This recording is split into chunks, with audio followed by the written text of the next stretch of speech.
Hello, bienvenue sur ma chaîne YouTube, moi c'est Joannelzy.b. Alors aujourd'hui je viens pour la deuxième partie de mon témoignage. Si tu n'as pas encore eu le temps de regarder la première partie, je te laisse mettre pause pour aller regarder la première partie. Certainement, le Seigneur va te bénir à travers cette partie. Le Seigneur va te bénir à travers ce témoignage. J'ai eu tellement de messages et je voulais vraiment vous dire merci pour les retours que j'ai eus. Merci pour les messages d'encouragement. Merci pour vos témoignages. Franchement, je bénis Dieu en tout cas. Et toi qui continue à regarder cette vidéo, prends le temps de t'abonner. Ça ne coûte rien de liker. Ça ne coûte rien. Alors, let's go pour la deuxième partie. Je m'étais arrêtée au niveau de l'échographie. Comme je vous disais que la sage-femme, on avait fait l'écho, la dernière écho du troisième trimestre. Tout était bon. À part que le fait que j'ai pas pu voir l'enfant en 3D parce que l'enfant ne voulait pas. Tout était bon. Mon fils, lui, il avait déjà pris la bonne position depuis ses 6 mois dans le ventre. Il avait déjà la bonne position. Tout était bon, tout était nickel. Il n'y avait pas de souci, pas de problème. Son estimation du poids, c'était entre 3 kilos et plus. Mais pas 4 kilos, pas plus, pas... Vraiment, c'était un enfant avec un poids normal. Ce que vraiment les sages-femmes me disaient et ce que les analyses confirmaient. Dernier trimestre, c'est un trimestre horrible. Moi, je passais du temps à dormir. Ah, je dormais beaucoup. J'étais trop épuisée. J'étais tellement fatiguée. Je dormais beaucoup, beaucoup, beaucoup. Du 30. Le 30 septembre, j'ai eu une nuit catastrophique. Je me réveillais tout le temps. Toutes les 10 minutes, j'étais là. Je me disais, mais pourquoi je me réveille? Il y a un moment, le Seigneur me dit que je dois prier. Il m'a dit, prie. Vraiment, j'ai senti ça dans mon esprit. J'ai entendu le Seigneur me dire que je dois me lever et prier pour mon accouchement. Et là, j'ai commencé à mettre des louanges. Il était entre 2 heures. Oui, 2 heures. J'ai commencé à mettre des louanges et j'ai commencé à chanter, j'ai commencé à prier. J'ai prié pour moi, j'ai prié pour l'enfant, j'ai prié pour la salle d'accouchement, les sages-femmes, j'ai commencé à proclamer. Et quand j'ai fini de prier, et là, les contractions ont commencé. Donc, j'ai commencé à avoir les contractions le 30 septembre après la prière. J'ai commencé à avoir des contractions.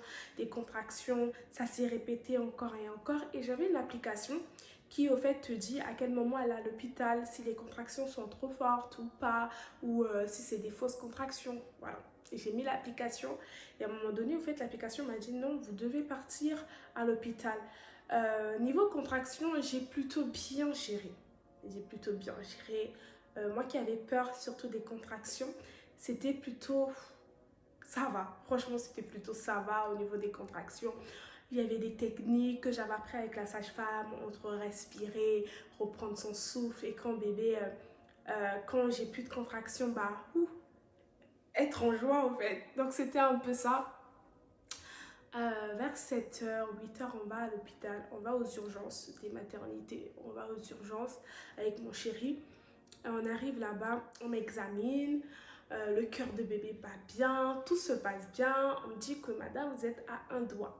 J'ai dit, ah bon, seulement un doigt. Et donc du coup, ce qui s'est passé, on nous a dit, allez, il était quasiment 10h là, allez faire des marches. Et quand vous avez fini de faire des marches, revenez vers 13h, on va revoir le col. On a fait des marches, on a parlé, on a prié, on a parlé au bébé, on a marché avec mon chéri. Franchement, on mettait des louanges, on était vraiment dans l'atmosphère. Et on repart, on nous dit, oh madame, vous êtes qu'à 2 doigts. Vous êtes qu'à 2 doigts. Là, on me dit, on vous laisse encore jusqu'à 16h pour voir ce que ça donne. Pendant le temps qu'on était à l'hôpital, qu'on attendait, que je faisais des exercices de gauche à droite, j'ai eu beaucoup de soutien. J'ai eu beaucoup de soutien. Mon pasteur était présent. Il nous a appelés, il nous a réconfortés, il a prié pour nous. Vraiment soutenu. Ma mère était en prière. Franchement, respecter les mamans qui prient. Ma mère était en prière tout le long. Des contractions jusqu'à mon accouchement, ma mère s'est levée en prière. Elle était là, elle priait, elle envoyait des messages, elle était là, elle me remotivait, elle me parlait. Je bénis Dieu. Il y avait des sœurs de l'église. Waouh, j'ai eu un soutien, une vague d'amour où j'étais là, j'ai dit yes, je suis prête pour vraiment pour accoucher. J'ai Dieu à mes côtés, j'ai mon chéri à mes côtés. J'ai aussi les gens qui m'aiment, qui sont là, qui prient pour moi. Et il était 16 heures. À 16 heures, ce qui se passe, c'est qu'on regarde, bah, il n'y a pas eu de changement. Elle me dit 2 doigts et demi parce que j'avais un col très élastique. Donc du coup, 2 doigts et demi, elle ne savait plus. Elle a dit, vous savez quoi, rentrez chez vous. Rentrez chez vous et si ça ne va pas, revenez. J'ai dit, Seigneur, moi je vais accoucher aujourd'hui. Tu me fais rentrer chez moi. C'est quoi ça encore? On décide de rentrer. On rentre, je fais le ballon, je fais tout ce qu'il faut. Et j'arrivais pas, j'avais tout le temps de contractions, j'avais tout le temps. Et l'application me disait tout le temps, allez à l'hôpital, allez à l'hôpital. Et à un moment donné, au fait, ma mère, elle m'a dit, non, en fait, il faut que tu ailles à l'hôpital. Si ça insiste autant, va à l'hôpital. On est parti à l'hôpital, il était 22 heures. On arrive à l'hôpital et là, on m'examine. Je crois que j'étais à 3. Ouais, à 3 doigts, je pense. Franchement, comme je vous ai dit, j'ai des contractions, j'ai géré ça avec le Saint-Esprit, on a géré ça.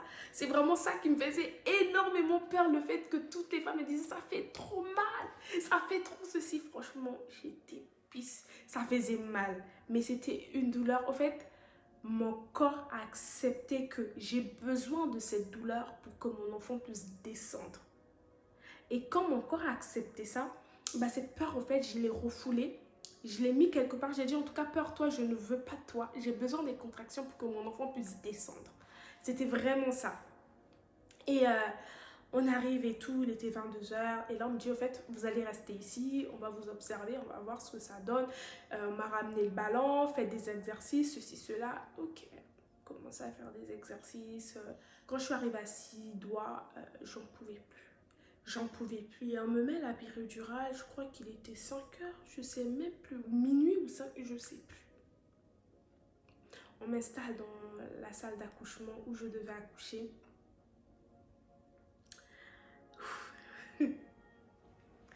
Et on me met la péridurale. Franchement, j'ai tout le temps du mal à raconter ce témoignage, c'est tellement dur pour moi. Et let's go, Saint-Esprit. Alors,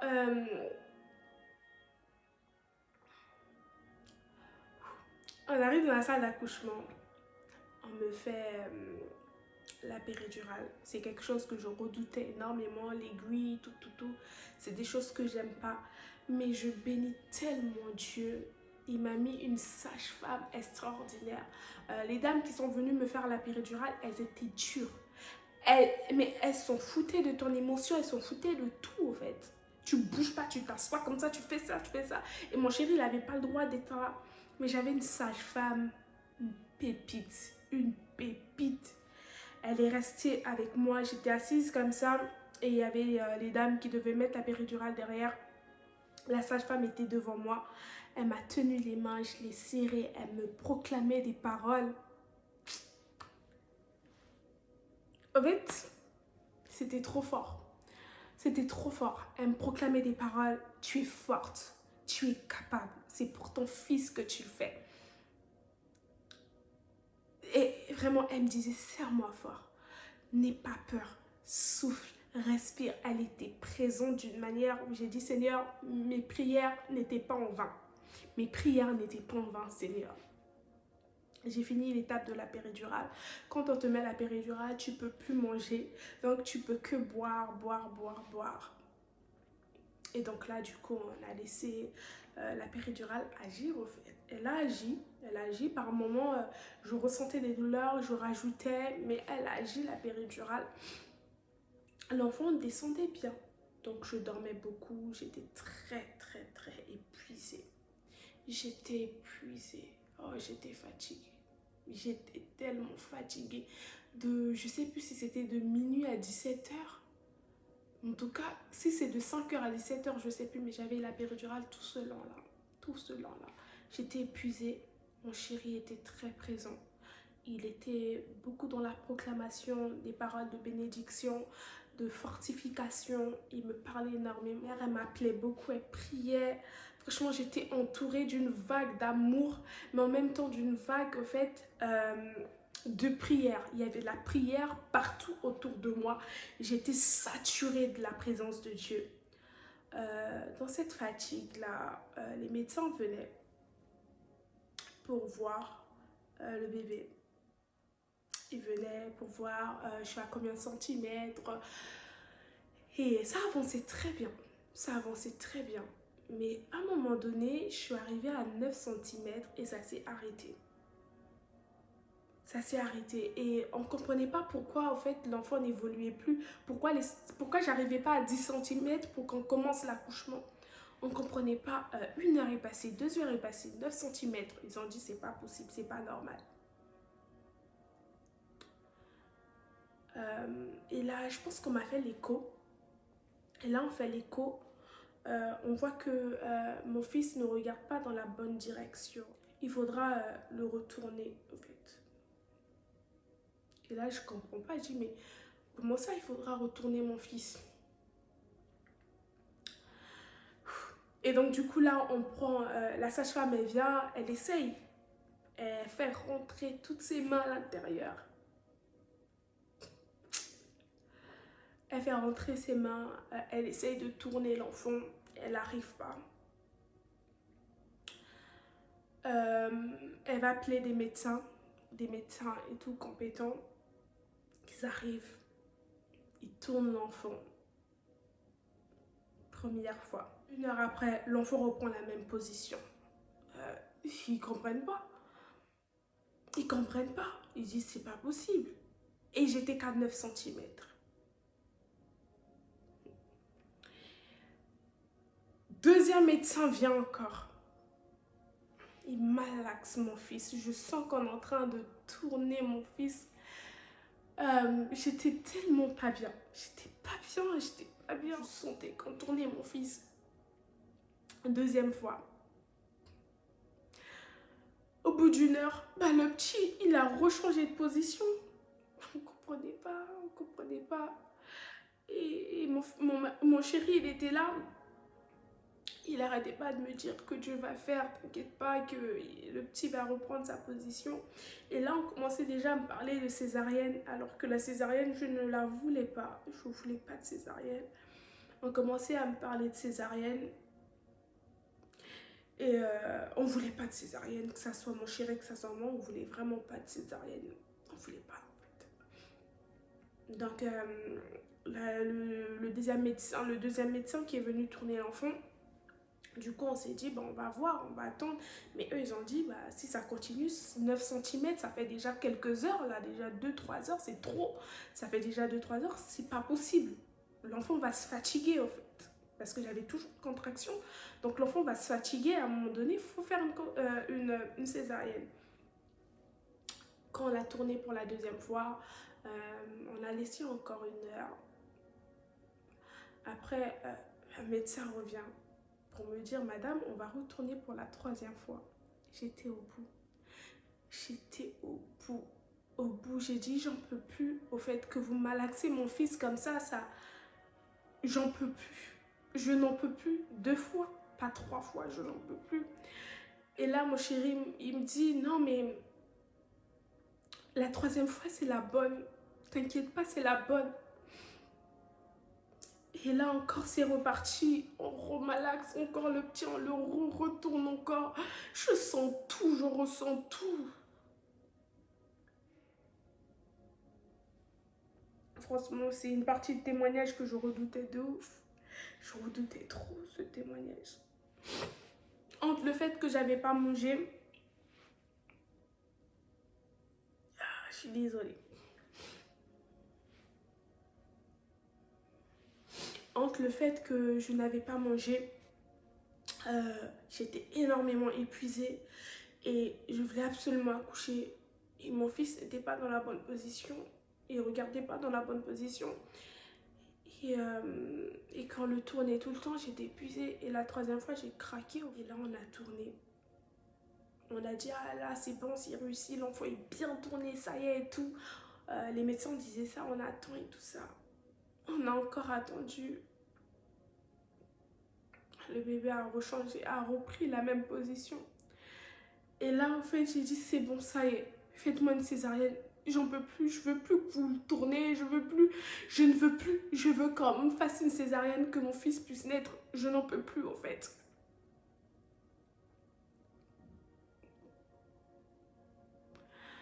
Je n'en peux plus. J'en pouvais plus. En fait, c'était trop dur.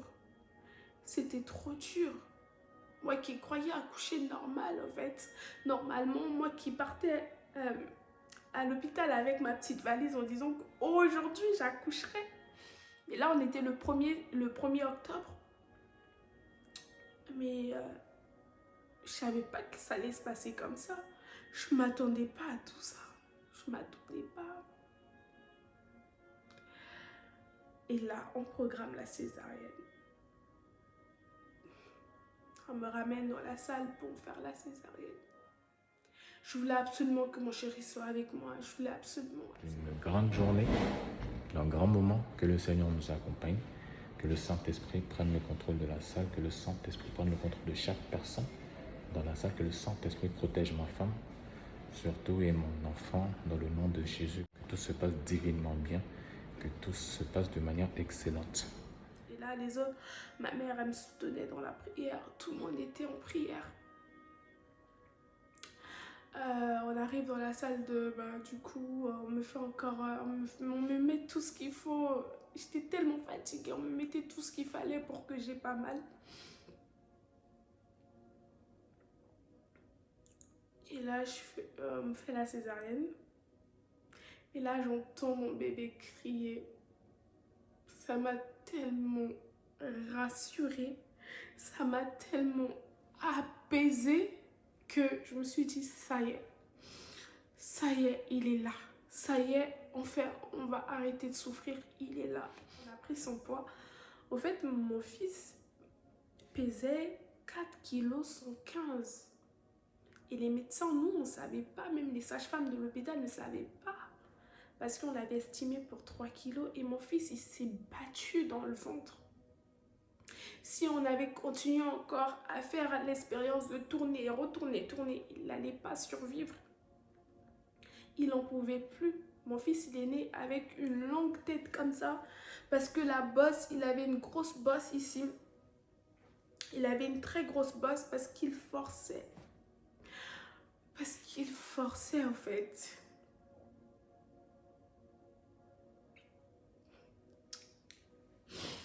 Et après, on me l'a ramené. Et je l'ai... avant qu'il parte, on me l'a ramené. Je l'ai vu. J'ai pleuré. J'ai pleuré, en fait. J'ai dit, ça y est, il est là, il est là. Après, ils l'ont ramené, ils l'ont habillé, ils l'ont laissé avec son papa. Et moi, je suis partie dans la salle de récupération, si je ne me trompe pas. Je suis restée 2 heures. Il y a une sage-femme qui est venue, elle m'a ramené les photos. J'ai regardé mon fils et tout. Il était avec son papa. J'étais très contente. Bon, toute l'anesthésie, le minimum est parti, tout ce qu'il fallait. On m'a ramené dans la chambre. Là, j'ai pu voir mon fils. Mais ce soir-là, j'ai pas pu porter mon fils parce que j'avais mal. J'avais... je vous dis, c'est le témoignage que je redoute le plus. Le plus.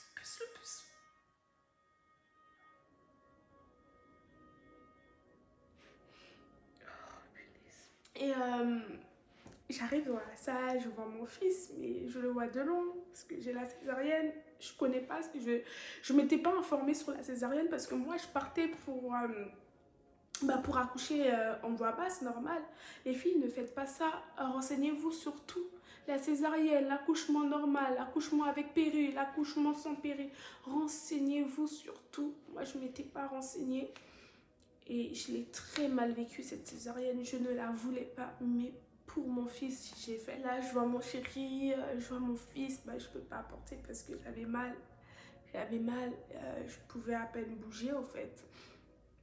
Et là, du coup, j'ai appelé tout le monde. J'ai essayé d'appeler tout le monde. J'étais très fatiguée. J'ai essayé d'appeler tout le monde. Franchement, on était tous contents. Le bébé est né. J'ai pas forcément tout de suite dit que j'ai accouché par césarienne. Mais franchement, j'ai leur ai annoncé la nouvelle que bébé est là, en fait. Bébé est là. et tout le monde était content. J'avais très mal. C'était difficile pour moi de me lever. Fallait que je me lève le lendemain. C'était pas évident. Je bénis Dieu parce que mon chéri, il a géré. Il a géré, il a géré. Il s'est occupé du petit.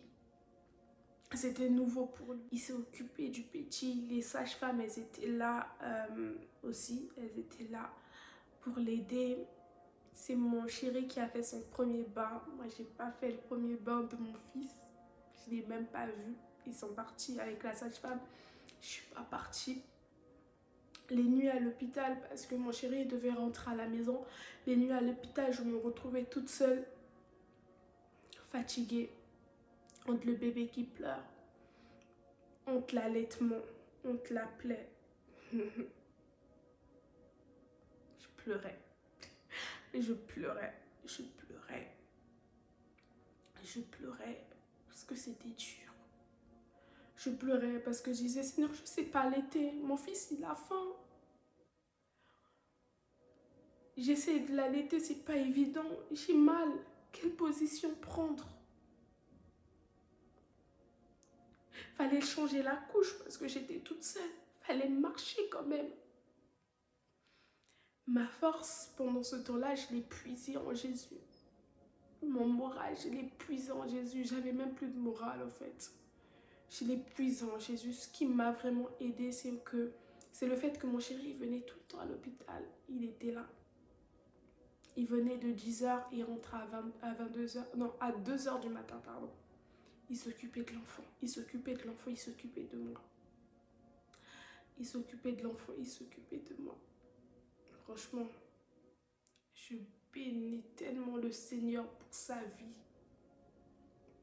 Je bénis le Seigneur pour la vie de cet homme. Je rends grâce à Dieu pour cet homme. Ah oui, on a tendance à féliciter la femme, l'enfant, on oublie le papa.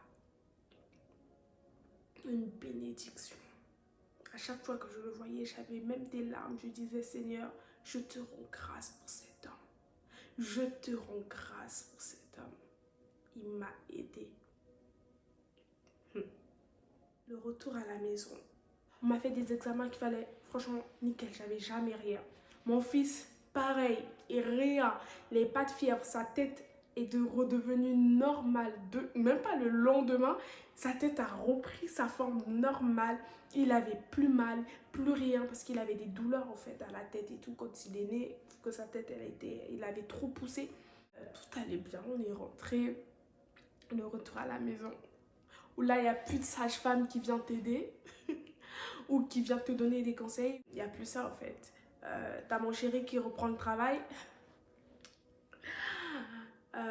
J'ai vécu un postpartum très difficile. Très difficile. Je ne sais pas si tu as pu le voir. J'ai témoigné aussi sur mon compte Instagram. J'ai dit à peu près comment ça s'est passé.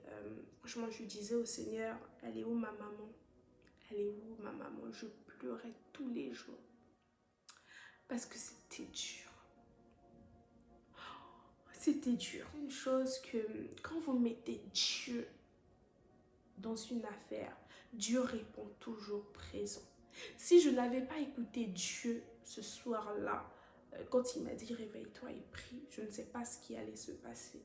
Si je n'avais pas recommandé mon accouchement entre les mains du Seigneur, les sages-femmes, l'endroit ou quoi que ce soit, je ne sais pas comment ça allait se passer. Je me suis battue, mon fils s'est battu. Surtout lui, il s'est battu et il est né avec des séquelles. Mais je bénis Dieu, par la suite, tout s'est très bien passé. Dans ta situation, n'oublie pas d'intégrer Dieu. Dans tout ce que tu vis, dans chaque domaine de ta vie, n'oublie pas de recommander cela à Dieu.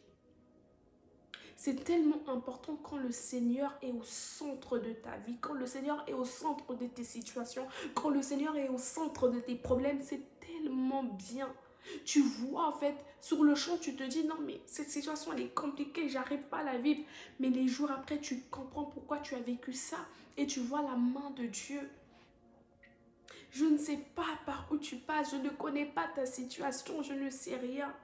Mais crois-moi, quand tu intègres Dieu, quand tu prends Dieu et tu le mets dans ta situation, quand tu dis, papa, je ne sais pas comment résoudre cette situation, mais je t'intègre dedans, résous cette situation à ma place.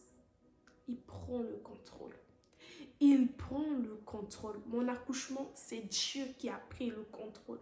Ma force, c'est Dieu qui me l'a donnée. C'est Dieu qui a pris totalement le contrôle. Aujourd'hui, je vois mon fils. Aujourd'hui, je suis bien. Mais on a intégré Jésus. On a mis Jésus au centre. On a laissé Jésus prendre la première place. J'ai dit, Seigneur, l'accouchement, oui. L'effort, c'est moi qui vais faire, oui. Mais toi, au-dedans de moi, mon effort sera triplé, quadruplé. Je n'ai pas accouché seule.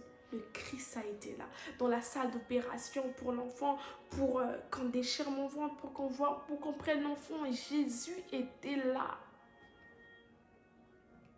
Et Jésus était là. Pendant le temps où on attendait l'enfant, pendant le temps de péridurale, tout, Jésus était là. Est-ce que tu intègres Jésus dans les domaines de ta vie? Est-ce que actuellement la situation que tu vis, tu as intégré Jésus? Est-ce que tu as pris le temps? Là, je suis en train de parler, le Saint-Esprit est en train de me dire, il y a des gens, vous n'avez pas encore accepté le Seigneur dans votre vie comme Seigneur et Sauveur. Vous vous êtes levé comme ça, je suis chrétien. Mais il y a quelque chose à faire avant de l'être réellement, c'est de proclamer. Je ne sais pas si tu as ce besoin d'accepter le Seigneur dans ta vie. Tu ressens dans ton cœur que tu as besoin de Jésus. Jésus va venir dans ta vie, va venir changer les plans de ta vie quand toi tu vas décider de l'intégrer dans ta vie. Quand toi tu vas dire, Seigneur, je m'abandonne à toi, je t'accepte comme Seigneur et Sauveur. Quand Jésus va être accepté, quand Jésus va voir ce gage, quand Jésus va savoir que là ma fille m'ouvre la porte, c'est à ce moment-là qu'il rentre, c'est à ce moment-là qu'il transforme, c'est à ce moment-là qu'il change. C'est pas le Dieu de ton père, c'est pas le Dieu de ta mère, mais tu dois créer une relation avec ce Dieu-là afin que lui s'intègre dans ta vie et qu'il soit toujours là, peu importe le schéma, peu importe qu'il soit toujours là. Alors toi qui n'as jamais accepté le Seigneur comme Seigneur et Sauveur dans ta vie, répète avec moi. Seigneur, aujourd'hui je m'avance devant toi. Je m'avance à tes pieds, Père. Je te dis merci parce que jusqu'aujourd'hui, tu m'as gardé, tu m'as protégé. Je te dis merci parce que tu as veillé sur moi. Je te dis merci parce que Seigneur, tu as gardé ce jour. Tu as gardé ce jour pour que je t'accepte dans ma vie comme Seigneur et Sauveur. Alors je proclame cela, je t'accepte dans ma vie comme Seigneur et Sauveur. Viens Seigneur et installe-toi. Viens Seigneur et domine dans ma vie. Viens Seigneur et prends ta place. Pardonne-moi Seigneur. Toutes les fois où je t'ai rejeté, pardonne-moi. Toutes les fois où je t'ai accusé, pardonne-moi. Toutes les fois où je t'ai négligé, pardonne-moi. Toutes les fois où je n'ai pas marché avec toi. Aujourd'hui, je t'accepte dans ma vie comme Seigneur et Sauveur. Prends le contrôle de ma vie. Je veux m'abandonner entre tes mains, marcher avec toi, te célébrer chaque jour et te laisser prendre le plein contrôle. Merci Seigneur. Amen. Je vais prier pour toi qui as accepté le Seigneur dans ta vie. Seigneur, je recommande ta fille ou ton fils qui t'a accepté dans sa vie. Père, ouvre la porte de son cœur et rentre et demeure. Ouvre la porte de son cœur et rentre et change sa vie.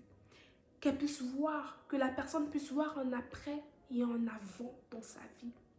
Qu'il y ait une transformation, qu'il y ait une délivrance, qu'il y ait un changement, qu'il y ait un brisement. Père, anéantis tout ce qui ne va pas. Prends le contrôle contrôle, redonne la joie, ressource-les. Agis au-dedans d'eux. Montre-leur que c'est toi qui domines. Montre-leur que, Seigneur, sans toi, ils ne peuvent pas vivre. Prends le contrôle de leur vie sur le chemin qu'ils ont décidé de suivre. Accompagne-les. Tu as dit dans ta parole, tu seras avec nous jusqu'à la fin du monde. Que cela soit leur partage dans le nom de Jésus. Seigneur, pour une personne qui t'a déjà accepté, mais qui s'est égarée, Père, aujourd'hui, à l'instant que je suis en train de parler, touche un cœur, touche ce cœur, touche cette personne, que cette personne se relève et que cette personne reprenne la marche. Père, peu importe ce qui a mis cette personne par terre, peu importe par quoi cette personne est passée, peu importe la douleur, Père, relève-la, relève cette personne, manifeste ton amour en elle, ressource-là. Tu as dit que tu es celui qui guérit ceux qui ont le cœur brisé, alors que transforme ce cœur brisé en cœur de joie. Et que Seigneur, comme le Fils prodige, que cette personne puisse retrouver la maison de son Père, puisse retrouver la maison de son Dieu, puisse retrouver là où sa joie demeurait parfaite. Seigneur, je prie pour quelqu'un aujourd'hui qui demeure dans la foi, qui demeure malgré les épreuves de sa vie, qui continue encore à avancer. Seigneur, redonne la ressource cette personne, renouvelle les forces de cette personne. Seigneur, Papa, manifeste-toi au-dedans d'elle, agis dans sa vie. Apporte des solutions, Seigneur, là où elle en a besoin. Transforme ses larmes en joie, Papa. Guide-la, Seigneur. Père, transforme-la. Peu importe le chemin, peu importe la douleur, qu'elle soit et qu'elle demeure attachée à ta parole, qu'elle demeure attachée à toi. Papa, merci pour tout. Merci Seigneur. J'ai ainsi prié et je dis Amen. Soyez tous bénis. Soyez tous bénis. J'espère vraiment que ce témoignage vous a fait du bien. N'hésitez pas de commenter, de partager. Si vous avez des témoignages, de m'écrire sur mes réseaux sociaux, sur Instagram. Surtout, c'est là-bas que je réponds. Écrivez-moi sur Instagram si vous avez des témoignages ou si vous voulez me parler. Je suis disponible sur Instagram. Soyez fortifiés, peu importe ce que vous vivez. Intégrez Dieu. C'est quand vous allez l'intégrer, c'est là que vous allez voir le changement. Ne méprisez pas la personne du Saint-Esprit. Ne délaissez pas la personne du Saint-Esprit. Sans le Saint-Esprit, nous ne sommes rien. C'est le gage qui nous a été laissé. C'est la personne qui nous a été laissée. C'est pas seulement un esprit. C'est au-delà d'être un esprit, c'est une personne. Que le Saint-Esprit vous aide, vous accompagne, qu'il puisse essuyer vos larmes, qu'il puisse vous redonner le sourire. En tout cas, voilà. N'hésitez pas à vous abonner, à commenter, à liker, à partager. Soyez bénis. Et donc voilà.